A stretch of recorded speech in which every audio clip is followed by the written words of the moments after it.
Nesse vídeo, eu vou te mostrar alguns depoimentos de clientes que adquiriram nossa coletânea de provas e tiveram excelentes resultados.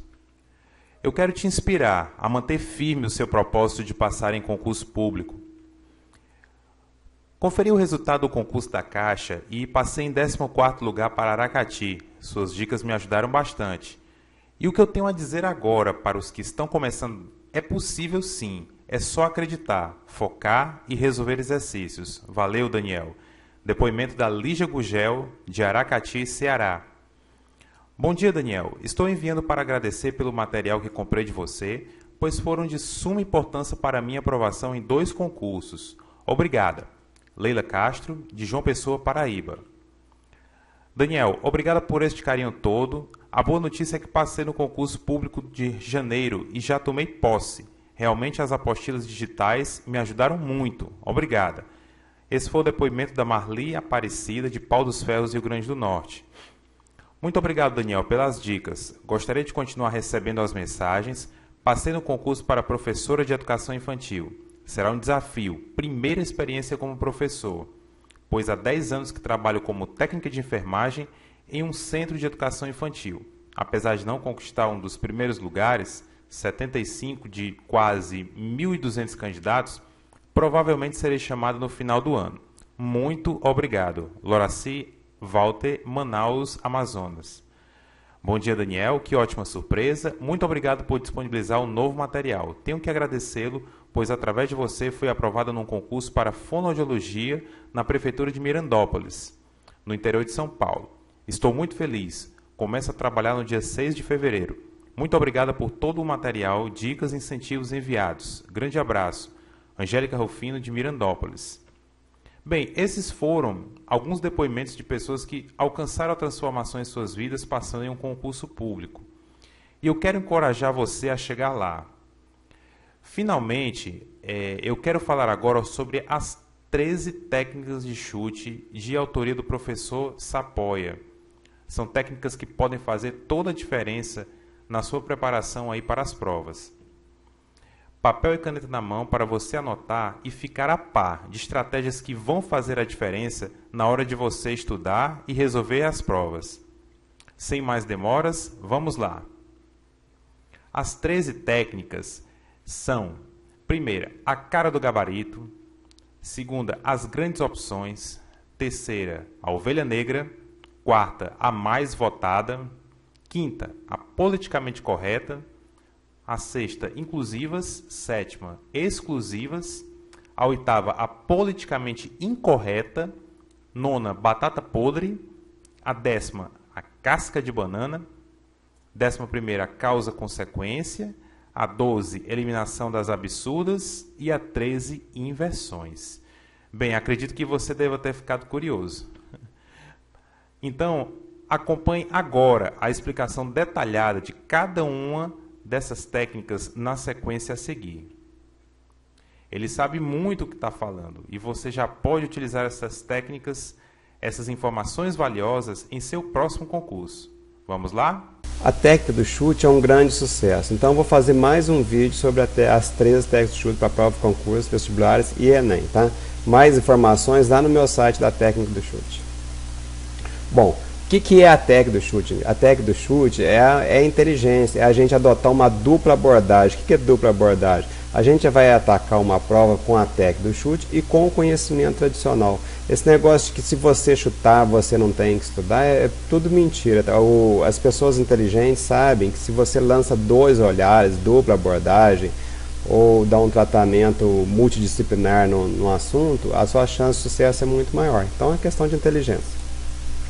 É a mesma coisa que furar um túnel pelos 2 lados. Se você fura o túnel por um lado só, o que acontece? Fica longe para tirar a terra. Então, se você fizer um bom trabalho topográfico, você fura dos 2 lados e ganha tempo. Uma outra analogia que a gente pode fazer é o seguinte: para detectar o câncer de próstata, a gente pode usar o toque retal, só que ele falha em 35% dos casos. Ou então pode usar o PSA, só que vai falhar em 20% dos casos. Então, a pessoa mais afoita poderia dizer: não, vamos usar o PSA e deixar o toque retal de lado, inclusive porque é mais desconfortável, né? O homem tem medo de ser homossexual, essas coisas. Mas olha só, quando você combina os dois exames, vai ter falhas em apenas 5% dos casos. Então esse que é o grande segredo, é combinar fatores. É isso que é a técnica do chute. As 13 técnicas do chute são essas 13 aqui, tá? A cara do gabarito não indica nem que é falso nem verdadeira. Essas 5 aqui, ó, são dicas de que o item é verdadeiro. E mais 7 aqui dizendo que o item é falso.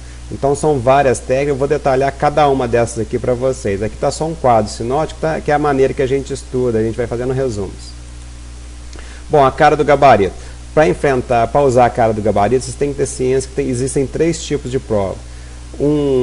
Uma prova com gabarito bem distribuído, onde a cara do gabarito vai ser muito boa de se usar, tá? Então vamos supor uma prova de 50 questões, de 5 letras, 10 questões para cada letra.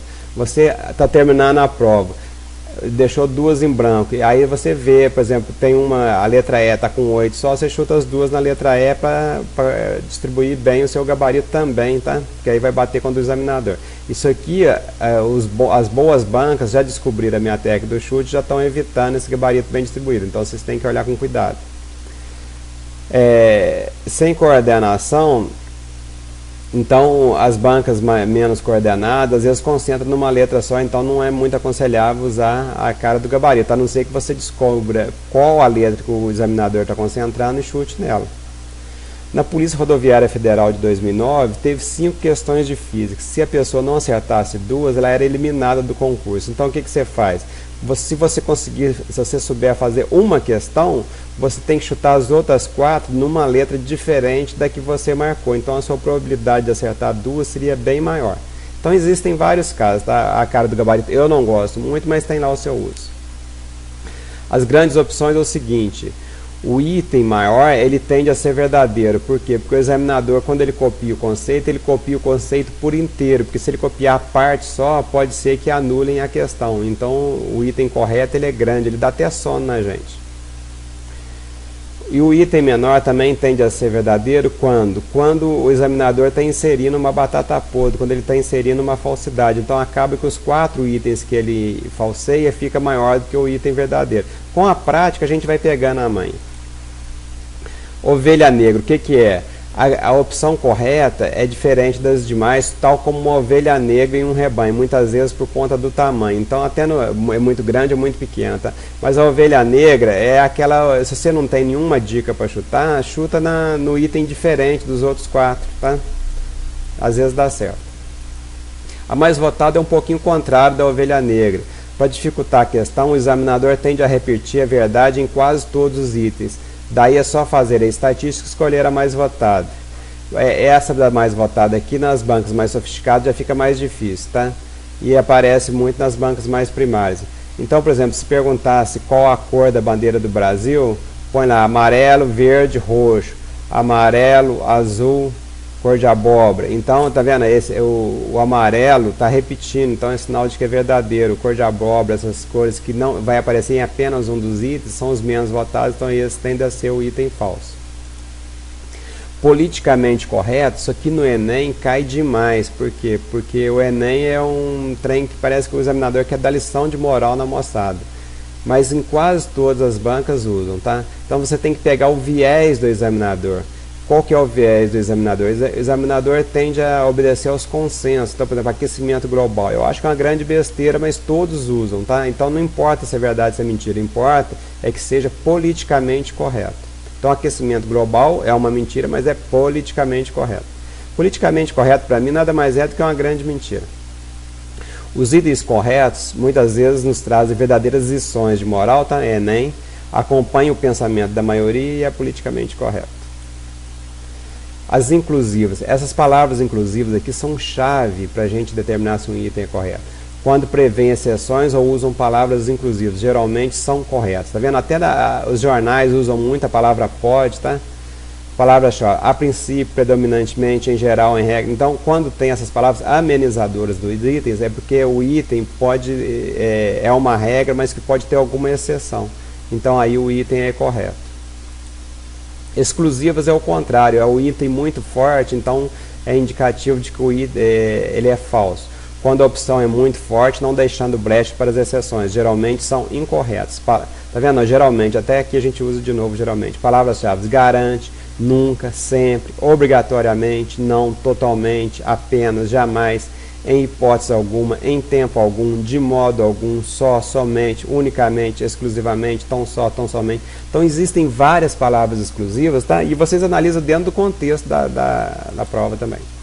Politicamente incorreta é o contrário daquela politicamente correta, e o examinador aproveita as coisas que ele não quer que a gente faça para botar nos itens incorretos. Então é tudo aquilo que ofende o bom senso, tá? Batata podre, o que é? O item vem quase todo certo, mas há um pedacinho que invalida o item. Então ele põe no meio, tá? Ou então no final, geralmente no final. Então é uma batata podre. Uma batata podre estraga todo o saco. Casca de banana. O que é uma prova, gente? É um conjunto de casca de banana. O que o examinador quer? Ele quer botar um monte de armadilha, de pegadinha para os otários cair e só os bons passarem no concurso ou na prova.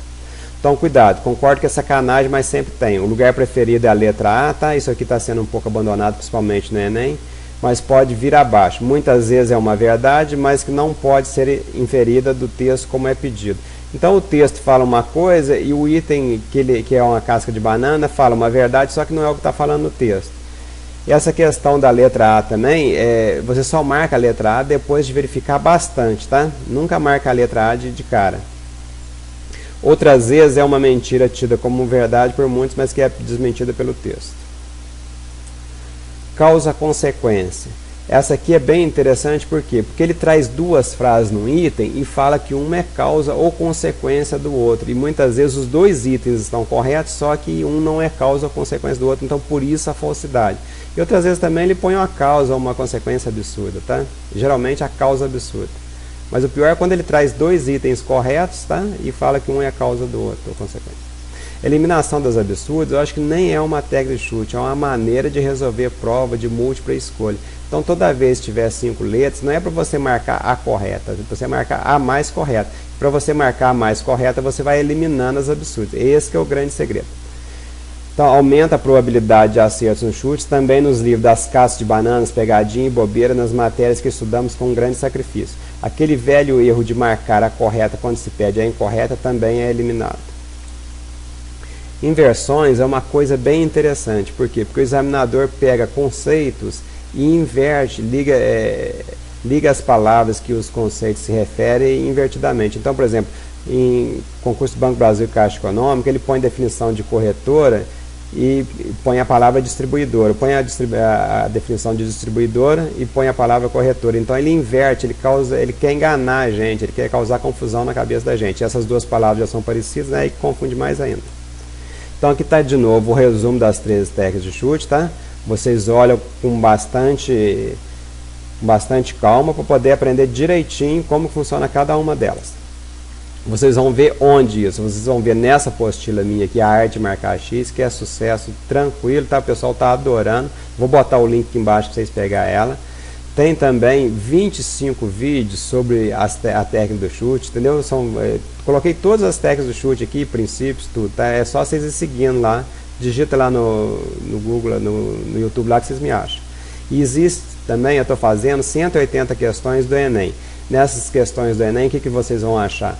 Vocês vão achar a técnica do chute na prática, como que eu combino o conhecimento tradicional com a técnica do chute. Então não é só uma coisa, é as duas coisas juntas.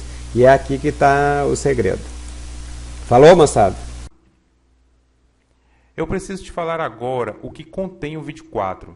Até agora eu passei para você informações de altíssimo valor agregado.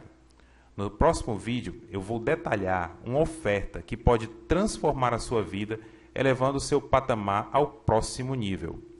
Mas eu preciso deixar você ciente que essa oferta vai ficar disponível por um tempo bem limitado, provavelmente apenas 7 dias. Então, se você gostou desse vídeo ou quer esclarecer alguma dúvida, por favor deixe o seu comentário abaixo. Eu vejo você no vídeo 4. Um abraço, até lá!